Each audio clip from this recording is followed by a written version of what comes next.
যে ব্যক্তির দিলের মধ্যে ঈমান থাকবে পরকালে এই ব্যক্তির জন্য জান্নাতের অংশ আছে। যার দিলের মধ্যে ঈমান নাই, জান্নাতে তার কোনো অংশ নাই। ঈমান বড় দামি জিনিস। দামি জিনিস সংরক্ষণ করা, সুন্দরভাবে উন্নতভাবে এটাকে সেভ করা দরকার। যদি আমি সংরক্ষণ ঠিক মতো না করতে পারি, আমার এই সম্পদটা নষ্ট হয়ে যাবে। নষ্ট করার জন্য কিছু বস্তু, কিছু জিনিস আছে। আল্লাহ পাকের সাথে তাদের ওয়াদা করেই আসছে যে তোমার বান্দাদের ঈমানকে নষ্ট করে দেব, নেক আমল করতে দিব না, বদ আমলের মধ্যে সবসময় লাগায় রাখবো, সওয়াবের কাজ করতে দিব না, খালি গুনাহ গুনাহ গুনাহ গুনাহ করাবো। দেখছি আল্লাহ তুমি কিভাবে তোমার বান্দাদেরকে জান্নাত দাও। খালি গুনাহ করাবো, ঈমান নষ্ট করাবো, কুফরি করাবো, শিরক করাবো, বিদআত করাবো, পিতামাতার অবাধ্য বানায় দিব, স্বামী স্ত্রীর মধ্যে এমন কাজ করব তারা স্বামী স্ত্রী কিন্তু তারা মনে করবে স্বামী স্ত্রী, কিন্তু স্বামী স্ত্রী নাই, তাদের জিনা হচ্ছে। এরকম সিস্টেম আমি করে দেব। আল্লাহ পাকের সামনে দাঁড়ায় এই সমস্ত কথা বইলে আসছে এবং তাদের দল বিশাল বড় ভারী, শয়তানের দল বিশাল ভারী। আল্লামা সানাউল্লাহ পানিপত্তি রহমাতুল্লাহ আলাইহি একটা কিতাব লিখছেন, জিন ও শয়তানের ইতিকথা। এর মধ্যে লিখছেন যে একটা গরু বাছুর একটা বছর যাবার পরে বাচ্চা দেয়, মানুষেরও 1 বছর পরে বাচ্চা হয়, কিন্তু শয়তানের কোনো বছর আর দিন লাগে না। এরা যখন এই 2 রান এরকম চাপ দিয়ে ছেড়ে দেয়, একসাথে 70,000 ডেলিভারি হয়। কত? 70,000। তাই শয়তান যে আমাদের পিছে কত লাগা আছে, হাজার হাজার লক্ষ লক্ষ শয়তান আমাদের পিছে এই ইবলিসের লাগাইতে শয়তানের অভাব আছে? অভাব নাই। এরকম না শয়তান 1000 বিস্ফোরণ হয়েছে, 2-3 লাখ শয়তান মারা গেছে, যাক আমাদের এখন শয়তান একটু কমবে। সামনে রমজান আসতেছে, রমজানের মধ্যে শয়তানকে সাগরের মধ্যে বন্দি করা হয়, শয়তান কিছু কমবে না। না, এদের যে অবস্থা, ডেলিভারির যে ব্যবস্থা, এদের কমার কোনো সুযোগ নাই। মন চাইলেই চাপ দিয়ে ছেড়ে দিলে এর পাশে 70,000 লেগে যাবে। আবার আরেকজন আসবে নেক কামল করার জন্য, আবার চাপ দিয়ে ছেড়ে দিলে এর পিছু 70,000 লাখ। তা আপনি আমি হাজারো চেষ্টা করলেও বাঁচা খুবই মুশকিল, শয়তান থেকে বাঁচা খুবই মুশকিল। দেখবেন প্রতিটা নেক আমল করা আপনি করবেন, এরপরে শয়তানের বিভিন্ন প্রকারের ধোঁকা দিয়ে শয়তানি করায়া আপনার এই নেক আমলটাকে বরবাদ করার চেষ্টা করবেন। খেয়াল করে দেখবেন, আপনি এখন 5 টাকা দান করেন, দেখবেন এই 5 টাকা দানের যে সবটা নষ্ট হবে, এরকম কাজ শয়তান আপনার দ্বারাই করাবে, আপনার আমার খবরও নাই। নামাজ কিরাম করতেছি, এমন এমন কাজ আপনার আমার দ্বারাই করাই দেবে। কে? শয়তান। এই শয়তান আল্লাহ পাকের কাছে বলছে, আল্লাহ সব তীরে এবং জাহান্নামের মধ্যে নিয়ে যাবো, নেক আমল সব ধ্বংস করায় ফেলবে। আল্লাহ রাব্বুল আলামিন বলছেন, আমার বান্দারা যখন ভুল বুঝবে, তুমি যে শয়তানি করাইতেছো, আমার বান্দা যখন বুঝবে যে আমাকে শয়তানে ধরছে, ওয়াসওয়াসা দিচ্ছে, আমাকে গুনার কাজ করায় ফেলছে, আমার রব থেকে আমাকে সরায় ফেলছে, আমার বান্দা যখন বুঝবে, খালেস যখন তওবা আমি রবের কাছে করবে, আমি আমার ওই বান্দার জিন্দেগীর সমস্ত গুনাহগুলো মাফ করে দেব, মাফ করে দেব। আমার বান্দা যদি তওবা ইস্তিগফার করে, কিন্তু তওবাটার সুযোগ আপনার আমার যদি না হয়, শয়তানি করাইছে, এরপরে তওবা করার সুযোগ আপনার হয় নাই, তাহলে কি অবস্থা হবে? যদি আপনি আমি বেঈমান হয়ে মারা যাই, জান্নাতে আপনার আমার কোনো অংশ থাকবে না। বেঈমান হওয়ার সুযোগ আছে মৃত্যু পর্যন্ত। গত তাফসীরের মধ্যে আলোচনা করছিলাম যে এমন কোন কিতাবাদিতে কোরআন এবং হাদিসের মধ্যে বুজুর্গদের কোনো কওলও নাই যে মাওলানা হাফেজ, মাওলানা মুফতি, মুফাসসির হইলে পরে শয়তানের কাছে ভিড়বে না। 100 রাকাত নফল নামাজ পড়লে পরে শয়তানের কাছে আর যাবে না। লাগাতার 6 মাস রোজা রাখলে পরে শয়তানের কাছে যাবে না। এরকম শুনছেন কোনোদিন কোন বড় আলেম যে মসজিদের খেতাবত খতিব সাহেবের কাছে কোনো শয়তান নাই? না না না, খতিব সাহেবের কাছে আরো খতিব মার্কা শয়তান, জানলেওয়ালা শয়তান। যে যেরকম জ্ঞানী তার পিছনে সেরকম জ্ঞানী শয়তানি লাগে, বরঞ্চ উপরের লেভেল আরো বেশি করে লাগে যে একটা যদি ধ্বংস করতে পারি তাহলে তো অনেক উম্মত ধ্বংস হয়ে যাবে। এর জন্য যারা পদে থাকে এদের পিছনে শয়তান থাকে বেশি। দেখেন নাই তাবলীগ জামাতের মধ্যে ঝামেলা চলতেছে, একদম মূল গোড়ার মধ্যে বলে দিছে, শয়তানি লাগাই দিছে। এক জায়গায় বসে সারা বিশ্বের মধ্যে আগুন জ্বলে গেছে। শয়তান বুঝছে যে এখানে যদি একটু সাইজ করতে পারি পুরা বিশ্বের মধ্যে আগুন জ্বলে উঠবে। এই জন্য যে যত বড় তার পিছনে শয়তানও তত কি থাকে, বড় থাকে। সতর্ক থাকতে হবে আমল আখলাক যেন বরবাদ না হয়ে যায়, আপনার আমার ঈমান যেন নষ্ট না হয়ে যায়। ঈমান অনেক দামি জিনিস, ঈমান বড় দামি জিনিস। নষ্ট হয়ে গেলে জান্নাতে আপনার আমার কোনো অংশ থাকবে না। মালাকুল মউত যখন আসবে তখন থেকে আপনার আমার সাকরাত শুরু হয়ে যাবে, কষ্ট শুরু হয়ে যাবে। আল্লাহ পাক আমাদেরকে হেফাজত করেন, আল্লাহ পাক আমাদেরকে হেফাজত করেন। নবী করিম সাল্লাল্লাহু আলাইহি ওয়াসাল্লাম বসে আছেন সাহাবায়ে কেরাম রাদিয়াল্লাহু তাআলা আনহুদেরকে নিয়ে। হযরত আবু হুরায়রা থেকে হাদিস riwayat, হযরত ওমর খাত্তাব রাদিয়াল্লাহু তাআলা আনহু থেকে হাদিস riwayat। হাদিসের শেষে লেখা আছে মুত্তাফাকুন আলাইহি, বুখারী মুসলিমের হাদিস। সিহাহ তার কয়েকটা কিতাবের মধ্যে হাদিসটা আনছেন। এই হাদিসকে বলা হয় হাদিসে জিবরিল। এখন যে হাদিসটা বলবো হাদিসের নাম কি? হাদিসে জিবরিল। তো সাহাবায়ে কেরাম রাদিয়াল্লাহু তাআলা আনহুম একসাথে নবী আলাইহিস সালাম এদেরকে নিয়ে বসে আছেন। হঠাৎ একজন ব্যক্তি নবী আলাইহিস সালামের কাছে আসলো।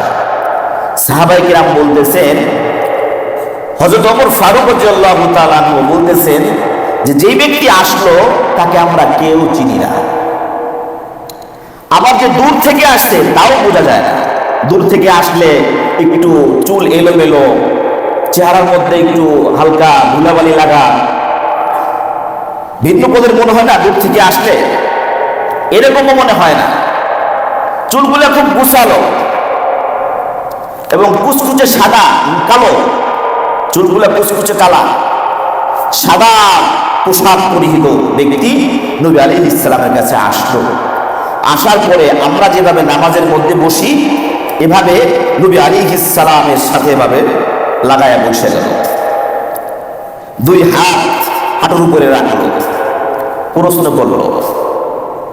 আগন্তুক ব্যক্তি প্রশ্ন করলো, নবী আলাইহিস সালামকে প্রশ্ন করতেছে, ইয়া মুহাম্মদ আখবিরনি আনিল ইসলাম, এ মুহাম্মদ ইসলামের ব্যাপারে আমার কিছু বলো। ইসলাম কাকে বলে, ইসলাম কি, এই ব্যাপারে আমাকে কিছু বলো। নবী আলাইহিস সালাম বললেন, ইসলাম হলো আল্লাহ এবং আল্লাহর নবীর উপরে ঈমান আনা, আল্লাহর উপরে ঈমান আনা, আল্লাহকে বিশ্বাস করা, আল্লাহ এক অদ্বিতীয় মনে করা এবং আমি মুহাম্মদকে নবী হিসেবে স্বীকার করা, রমজানে রোজা রাখা, হজ করা, যাকাত দেওয়া। নবী আলাইহিস সালাম যখন বললেন, আগন্তুক ব্যক্তি নবী আলাইহিস সালামের সাথে বসা প্রশ্ন করতেছেন, সাহাবায়ে কেরাম বলতেছেন আমরা কেউ চিনি না। প্রশ্ন করার পরে নবী আলাইহিস সালাম যখন এই জবাব দিলেন, দেবার পরে ওই ব্যক্তি, যে ব্যক্তি আসছে সে ব্যক্তি বলতেছে, সাদাকতা, এ মুহাম্মদ তুমি সত্য বলছো। সাহাবায়ে কেরাম আরো আশ্চর্য হয়ে গেছে, কি ব্যাপার, আরে প্রশ্ন করতেছে কারে? আল্লাহ নবীকে। আবার উত্তর দেবার পরে বলতেছে, সেই ব্যক্তি বলতেছে হ্যাঁ সত্য কইছো। আগন্তুক ব্যক্তি আবার প্রশ্ন করতেছে ফাখবিরনি আনিল ঈমান, ইয়া মুহাম্মদ ঈমান কাকে বলে? ঈমান সব ব্যাপারে কিছু বলো। নবী আলাইহিস সালাম তখন বললেন যে আল্লাহর উপরে ঈমান আনা। আমানতু বিল্লাহি ওয়া মালাইকাতিহি ওয়া কুতুবিহি ওয়া রুসুলিহি ওয়াল ইয়াউমিল আখিরি ওয়াল কদরি খায়রিহি ওয়া শাররিহি মিনাল্লাহি তাআলা ওয়াল বাসি বাদাল মাউত। পড়ছি না আমরা? মক্তবে পড়ছি, মুখস্থ আছে আমাদের কালিমার। নবী আলাইহিস সালাম বললেন আল্লাহর উপরে ঈমান আনা, তার সমস্ত ফেরেশতাদের উপরে ঈমান আনা, আল্লাহ পাক যে সমস্ত কিতাব নাজিল করেছেন সেই কিতাব সমূহের উপরে ঈমান আনা, ভালো মন্দ তাকদীর, এই তাকদীরের উপরে ঈমান আনা, পরকালের উপরে ঈমান আনা, মৃত্যুর উপরে আবার যে আল্লাহ পাকের সামনে আমাদের দাঁড়াইতে হবে এর উপরেও কি ঈমান আনা। আগন্তুক ব্যক্তি বলতেছে ইয়া মুহাম্মদ সাদাকতা, মুহাম্মদ তুমি সত্য কথা বলছো, ঠিক আছে। আগন্তুক ব্যক্তি আবার প্রশ্ন করতেছে ফাখবিরনি আনিল ইহসান, ইয়া মুহাম্মদ ইহসান কাকে বলে? ইহসানের ব্যাপারে আমাদেরকে বলো। ইহসান কি? ইহসানের ব্যাপারে আমাদেরকে বলো। নবী আলাইহিস সালাম তখন বললেন আন তা'বুদাল্লাহ কাআন্নাকা তারাহু ফাইন লাম তাকুন তারাহু ফাইন্নাহু ইয়ারাক। নবী আলাইহিস সালাম বললেন যে যখন বান্দা যখন ইবাদত করবে, ইবাদত করার সময় সে আল্লাহ পাককে দেখবে এই ধারণা করবে, সে আল্লাহ পাককে দেখতেছে। যদি এরকম না হয় যে আল্লাহ পাককে দেখতেছি, এরকম ধ্যান খেয়াল যদি না হয়, তাহলে ধ্যান খেয়াল এরকম করবে যে না আমি তো আল্লাহ পাককে দেখতেছি না, আমার রব আমাকে দেখতেছে। ইহসান এর এক অর্থ হলো ইখলাস। আল্লাহর জন্য যখন আপনি আমি ইবাদত করব, আল্লাহ পাকের জন্য যখন আমি ইবাদত করব, যখন আপনি আমি যখন জানবো এবং বুঝবো, দিলের মধ্যে ইয়াকিন পয়দা হবে যে না আল্লাহ পাকের সামনে আমি আছি, আল্লাহ পাকের কুদরতি পায়ে আমি সিজদা দিতেছি, আল্লাহ পাক আমাকে দেখতেছেন, তাহলে আপনার নামাজের মধ্যে খুজু চলে আসবে, একাগ্রতা চলে আসবে, আপনার ধ্যান খেয়াল ভিন্ন জায়গায় যাবে না। কোন পাওয়ারফুল ব্যক্তির সামনে দাঁড়ায় কথাবার্তা বললে যদি পায়ের মধ্যে 10-12টা মশায় কামড়ায় যদি এক কোয়া রক্ত খেয়ে ফেলায়, তারপরেও পাও নাড়ায় না, তারপরে কি পাও নাড়ায় না, হাত নাড়ায় না। আর আল্লাহ পাকের সামনে দাঁড়ায় কত মশা মাছি যে আমরা মারি, আর কত চিন্তা ফিকির যে আমরা করি। দোকান বন্ধ করে এসে নামাজে দাঁড়াই, নামাজের মধ্যে দোকানে হিসাব কিতাব করি, ব্যবসার হিসাব কিতাব করি, যারা প্রোডাকশন নিয়ে কাজ করে তারা প্রোডাকশনের হিসাব কিতাব করে, বিভিন্ন প্রকার। এরকম হওয়া উচিত না। নামাজের মধ্যে ধ্যান খেয়াল নিয়ে আসা উচিত এবং খুজু নিয়ে আসতে হবে। এটা কি ইহসান। আগন্তুক ব্যক্তি বলতেছে সাদাকাতা ইয়া মুহাম্মদ, তুমি সত্য কথা বলছো। এরপরে আগন্তুক ব্যক্তি আবার প্রশ্ন করতেছে কাকে? নবী আলাইহিস সালামকে। সাহাবায়ে কিরাম সবাই আশ্চর্য হয় যে আসছে তারা চিনি না, কোনোদিন দেখিও নাই, এলাকার হইলে তো কখনো সাক্ষাৎ হইতো। আবার নবীকে প্রশ্ন করে, আবার নবী উত্তর দেবার পরে বলে সত্য বলছো। আরে এই কেমন ব্যাপার? আগন্তুক ব্যক্তি আবার প্রশ্ন করেন ফাখবিরনি আনিস সাআ, ইয়া মুহাম্মদ কিয়ামতের ব্যাপারে আমাকে বলো, কিয়ামত কখন হবে? তখন নবী আলাইহিস সালাম তখন বললেন যে কিয়ামত যে কখন হবে, যেই ব্যক্তি প্রশ্ন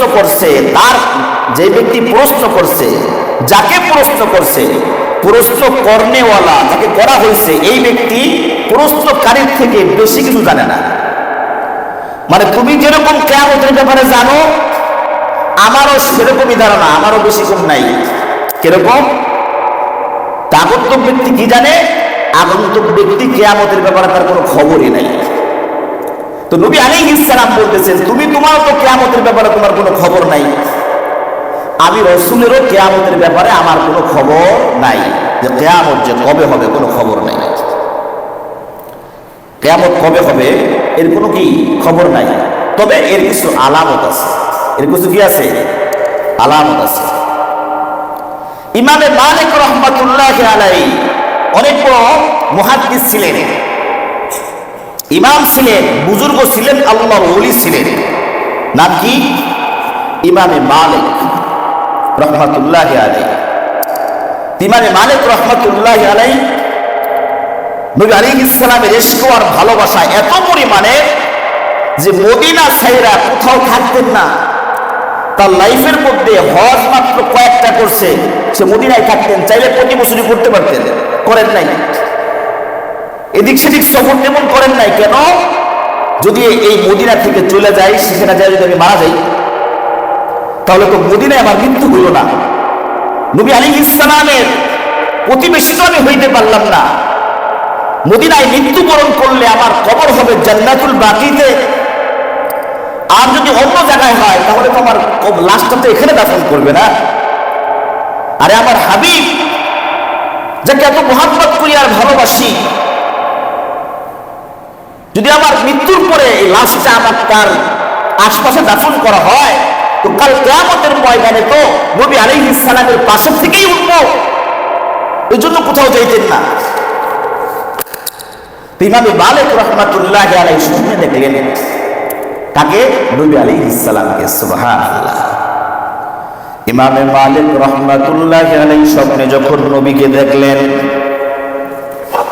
নবী আলাইহিস সালামকে দেখার পরে ইমামে মালিক রহমাতুল্লাহি আলাইহি নবী আলাইহিস সালামকে জিজ্ঞাসা করলেন, ইয়া রাসূলুল্লাহ, ইয়া হাবিবাল্লাহ, আমার মৃত্যু কবে হবে? আমার মৃত্যুর আর কয়দিন বাকি আছে? নবী আলাইহিস সালাম মুখে কোনো কথা বলেন নাই, শুধু এই হাত দিয়া 5টা আঙ্গুল দেখায় দিয়েছেন। হাত দিয়া 5টা আঙ্গুল দেখাইছেন, আর মুখে কিচ্ছু বলেন নাই। ঘুম থেকে জাগার পরে ইমামে মালিক রহমাতুল্লাহি আলাইহি তার খাদেমকে পাঠাইছেন, যাও যাও তাড়াতাড়ি ইবনে সিরিনের কাছে চলে যাও, আমার এই স্বপ্নের ব্যাখ্যাটা তাড়াতাড়ি যাই না আসো। ও আমার খাদেম, শোনো, খবরদার, আমি যে স্বপ্নে দেখছি এই কথা তাকে তুমি বলবা না। খাদেম চলে গেছে। তখন যুগশ্রেষ্ঠ একজন স্বপ্নের ব্যাখ্যাকারী ইবনে সিরিন তার কাছে যাবার পরে সালাম দিয়ে বলতেছে, হযরত, একটা স্বপ্নের ব্যাখ্যা একটু জানতে চাই। তা বলো। একজন ব্যক্তি নবী আলাইহিস সালামকে স্বপ্নে দেখছেন, দেখার পরে জিজ্ঞাসা করছেন আমার মৃত্যু কবে হবে, আমার মরণ কবে হবে জিজ্ঞাসা করছেন। নবী আলাইহিস সালাম মুখে কোনো কথা বলেন নাই, হাত দিয়ে 5টা আঙ্গুল দেখায় দিয়েছেন। ইবনে সিরিন বলতেছেন, স্বপ্নটা কেরা দেখছে, তাড়াতাড়ি কও। খাদেম বলতেছে, না না, এই কথা কম যাইব না।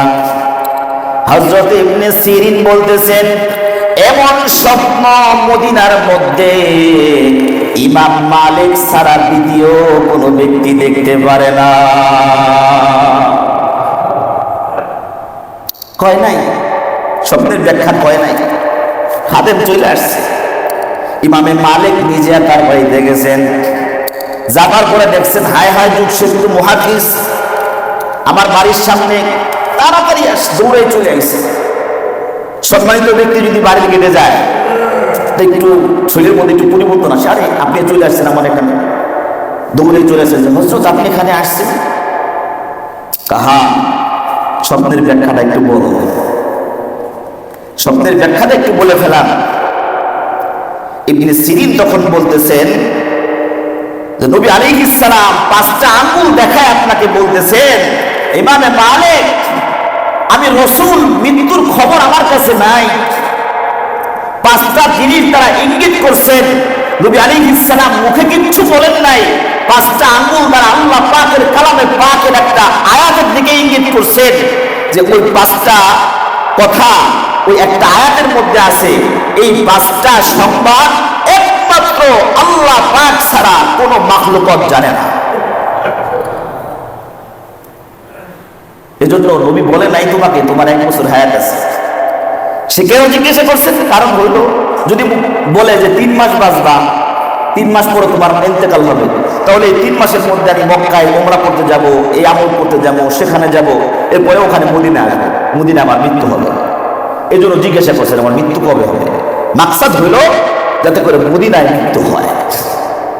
তো নবী আলাইহিস সালাম 5 আঙ্গুল দেখাই দিয়েছে। 5 আঙ্গুল দেখাই কি করছেন আল্লাহ রাব্বুল আলামিন তখন এই সূরা কালামে পাকের মধ্যে বলেন, ইন্নাল্লাহা ইনদাহু ইলমুস সাআ, কিয়ামতের খবরটা একমাত্র কার কাছে? আল্লাহ পাকের কাছে। দুনিয়ার কোনো মাখলুকাত জানে না, এমনকি আমাদের নবীও জানে না। নবী আলাইহিস সালাম যদি গায়েব জানতেন তাহলে তো বলে দিতেন যে জিবরিল কিয়ামত এই সময় হবে। হ্যাঁ, নবী আলাইহিস সালাম গায়েব জানেন না, তবে যে বলেন কিছু কিছু পাওয়া যায় নবী আলাইহিস সালাম মুখস্থ বলে দিতেছেন, গায়েবের কিছু কথা বলতেছেন যে না, এটা নবী আলাইহিস সালাম গায়েব জানেন না, আল্লাহ পাক জানায়া দেন তাই জানেন। আল্লাহ পাক জানায়া দেন তাই জানেন। যেগুলো আল্লাহ পাক জানায়া দিয়েছেন ওগুলোই নবী আলাইহিস সালাম জানছেন, যেগুলো জানান নাই সেগুলা নবী আলাইহিস সালাম জানেন না। অনেকে আবার এরকম আকীদা আছে যে নবী আলাইহিস সালাম গায়েব জানেন। আরে ভাই, গায়েব জানে যেগুলো নবী আলাইহিস সালামকে আল্লাহ পাক খবর দিয়েছেন, জিবরিলের মাধ্যমে খবর দিয়েছেন, আল্লাহ পাক নবীকে জানায়া দিয়েছেন, নবী আলাইহিস সালাম সেগুলো জানছেন বলছেন। যেগুলো জানান নাই এগুলা নবী আলাইহিস সালাম জানেন না, একমাত্র কে জানে? আল্লাহ। ইন্নাল্লাহা ইনদাহু ইলমুস সাআ, কিয়ামত কবে হবে এটা কার কাছে? কে এই জ্ঞানটা কার কাছে? আল্লাহ পাকের কাছে, দুনিয়ার কেউ জানে না। এরপরে হলো ওয়ায়ুনাজ্জিলুল গায়স, বৃষ্টি কখন হবে, কোন এলাকায় বৃষ্টি হবে, কতটুকু সময় বৃষ্টি হবে, দুনিয়ার কেউ জানে না, এমনকি কোন নবী এবং রাসূলও জানে না। কে জানে? আল্লাহ রাব্বুল আলামিন জানেন বৃষ্টি কোথায় হবে। কয়টা গেল? 2টা। ওয়ায়ালামু মা ফিল আরহাম, ওয়ায়ালামু মা ফিল আরহাম, মায়ের রেহেমের মধ্যে কি আছে এটাও কেউ জানে না। জানেনি? এখন তো কবে আলট্রাসাউন্ডগুলো তো সব বলে ফেলায় ছেলে না মেয়ে। আরে মেরা দোস্ত, যখন ছেলে অথবা মেয়ে আল্লাহ পাক বানায়া দেন এরপরে জানে। আল্লাহ পাক যখন পুরুষ অথবা মহিলা, ছেলে অথবা মেয়ে যখন বানায় ফেলেন, কমপ্লিট করেন, তখন মেশিন দিয়ে দেখা যায়, অঙ্গগুলো দেখা যায় এটা পুরুষ না মহিলা, তখন আপনারা খবর দিয়ে যায় মেশিনে এটা পাইছে এটা পুরুষ, এটা মহিলা। এর আগে পারবে না? না, আল্লাহ পাক তো ওখানে সিস্টেম করে দিচ্ছে। 4টা মাস যখন পার হয়ে যায় তখন আল্লাহ রাব্বুল আলামিন রূহ ফুঁকে দেন, মায়ের রেহেমের মধ্যে রূহ ফুঁকে দেন। তখন এই রূহের এই বাচ্চা যেটা গর্ভে আসছে এর রিজিকের ফয়সালা, রিজিকের চার্ট তৈরি হয়, কতদিন বাঁচবে, কি খাবে, কি করবে না করবে, সব তার আমলনামার লিস্টে টাকায় দেওয়া হয়। তখন তো আপনি আলট্রাসাউন্ড করে পাবেন এর ছেলে না মেয়ে। এর আগে প্রথমে যখন মায়ের রেহেমের মধ্যে এটা প্রথমে থাকে রক্ত, এরপরে গোশতের টুকরা হয়, এরপরে যা হলো আপনার রূহ দেওয়া হয়। এর আগ পর্যন্ত কোনো মেশিন বলতে পারবে না। এর আগে যদি বলতে পারতো তাহলে বোঝা যেত যে না হুজুর তো বলতে তো পারে না, বলতে পারে না। আল্লাহ পাক যখন জানায় দিয়েছেন, কমপ্লিট করে দিয়েছেন ছেলে নামে, তখন বলতে পারে। তো ইয়ালামু মা ফিল আরহাম, মায়ের রেহেমের মধ্যে যেটা আছে কে জানে? আল্লাহ। মারও কোনো খবর নেই, আল্লাহ পাক জানেন। ওয়ামা তাদরি নাফসুম মাযা তাকসিবু গাদা, এবং আগামীকাল তুমি কি উপার্জন করবা তুমি জানো না। আগামীকালকে তুমি কি উপার্জন করবা তুমি জানো না। দুনিয়ার কোনো মানুষ জানে না আগামীকালকে সে কি উপার্জন করবে, এটা কে জানে? আল্লাহ। কয়টা হলো? 4টা। এরপরে হলো ওয়ামা তাদরি নাফসুম বিআইয়ি আরদিন তামুত, ও দুনিয়ার মানুষ, তোমার মৃত্যু কোন জায়গার মধ্যে হবে, কখন হবে, তোমার কোনো খবর নাই। দুনিয়ার কোনো মানুষ জানে না তার মৃত্যুটা কোথায় হবে, বাংলাদেশে নাকি ভিন্ন কোনো দেশে, জলে নাকি স্থলে, যুদ্ধ যায় মারা যাবে, নাকি গাড়ি অ্যাক্সিডেন্ট করবে, না পানিতে ডুবে মারা যাবে, না ঘরের মধ্যে মরবে, কেউ কোনো খবর নাই। এই মৃত্যুর সংবাদটা কোথায় হবে, বান্দার কোথায় মৃত্যু হবে, কখন হবে, দুনিয়ার কোনো মানুষ জানে না, কোনো মাখলুকাত জানে না। জানেন কে? আল্লাহ। এই পাঁচটা জিনিসের জ্ঞান কার কাছে? আল্লাহ পাকের কাছে। মৃত্যু কোথায় হবে জানা নাই, হাজারো চেষ্টা করলে হবে না, তো হবে না। মৃত্যু যেখানে আছে সেখানেই হয়ে যাবে। একটা কিতাবের মধ্যে আছে হযরত সুলাইমান আলাইহিস সালামের জামানায় সুলাইমান আলাইহিস সালাম বসে থাকেন, তখন অনেক বড় বড় ব্যক্তিরা তার সিংহাসনে বসা থাকে। একজন ব্যক্তি তার পাশে বসা, হয়তো বা কোনো উপরের কর্মকর্তা। এমন তো অবস্থায় মালাকুল মউত আসছে। মালাকুল মউত যখন আসছে, সুলাইমান আলাইহিস সালামের পাশে থেকে বলতেছে, হযরত সুলাইমান, যে আসতো এটা কেনা? তো মালাকুল মউত। তো মালাকুল মউত, হ্যাঁ মালাকুল মউত, আমাকে একটু অন্য জায়গায় পাঠায় দেন। মালাকুল মউতকে দেখলে আমার অনেক ভয় লাগে, বাতাস তো আপনার কথা শুনে, আমি তখন বাংলাদেশে আছি, আমাকে এখন আমেরিকাতে পাঠায় দেন।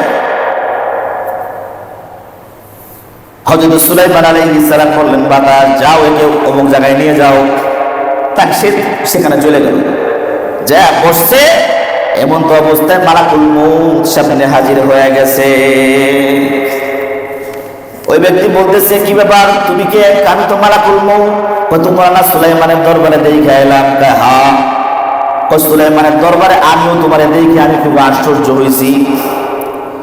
মালাকুল মউত বলতেছে, সুলাইমানের দরবারে তোমাকে যে দেখছি আমি, দেখে আমার খুব আশ্চর্য লাগছে। কি ব্যাপার?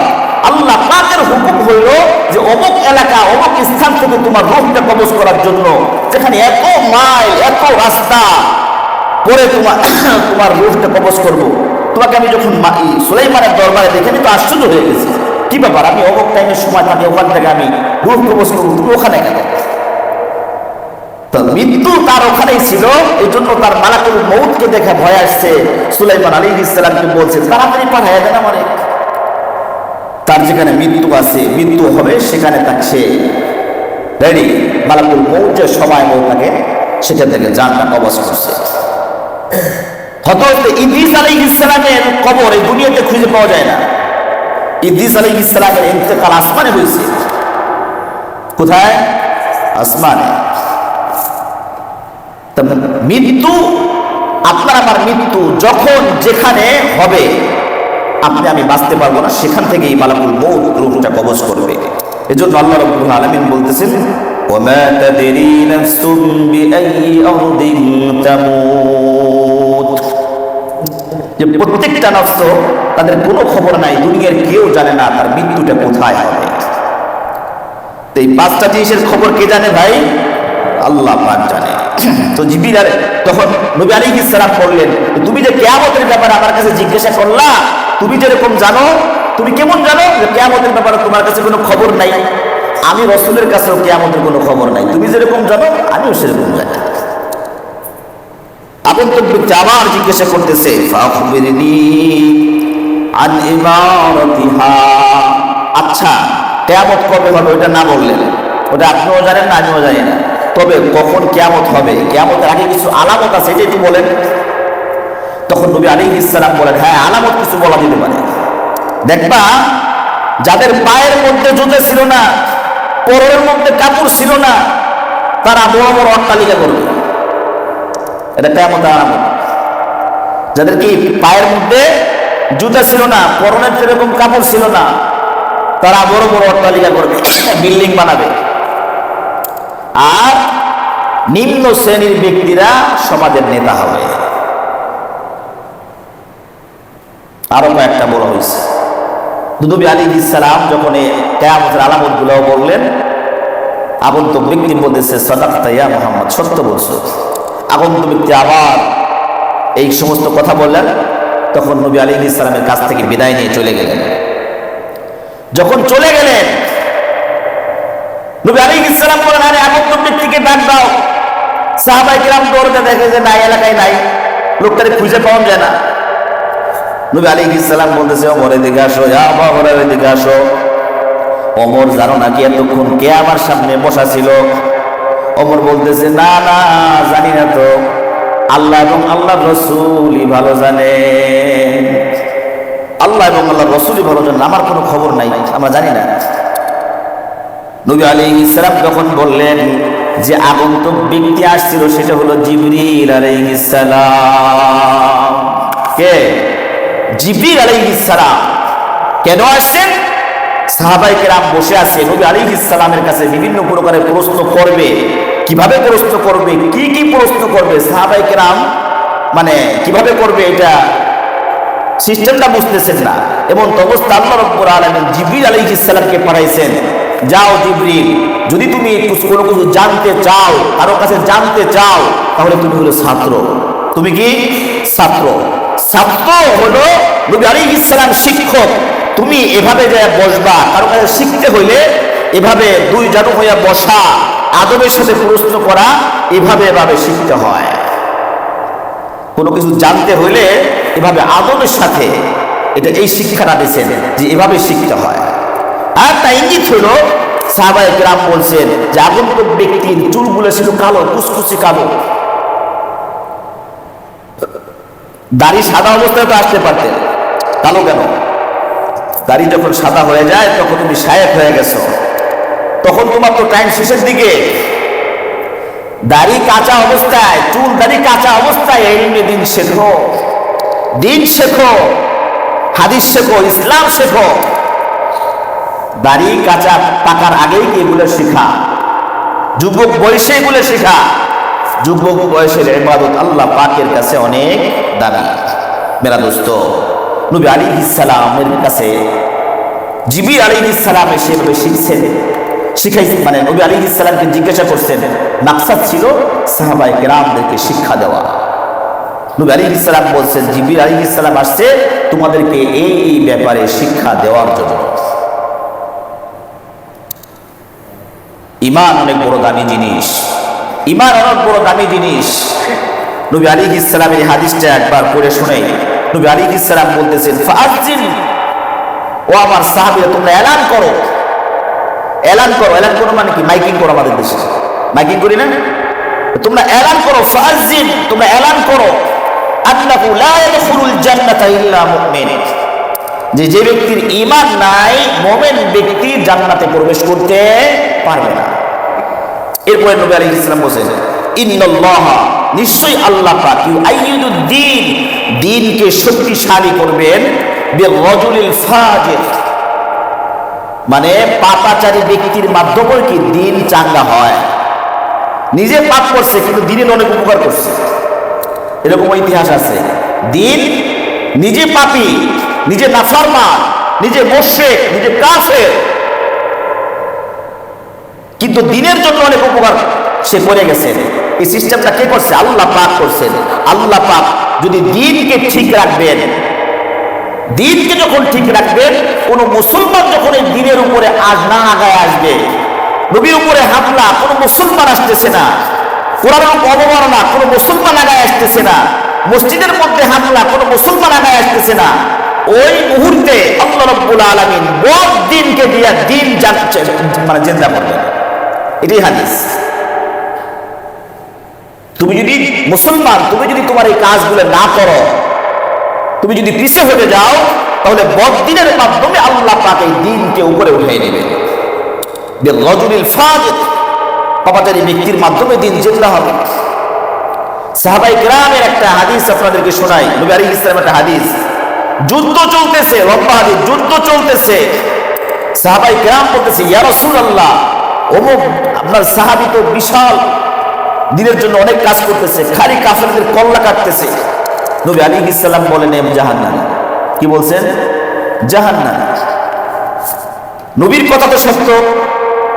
সাহাবায়ে কেরাম দেখতেছেন কাফেরদেরকে কচু কাটা কাটতেছে, আবার নবী বলতেছে জাহান্নামী।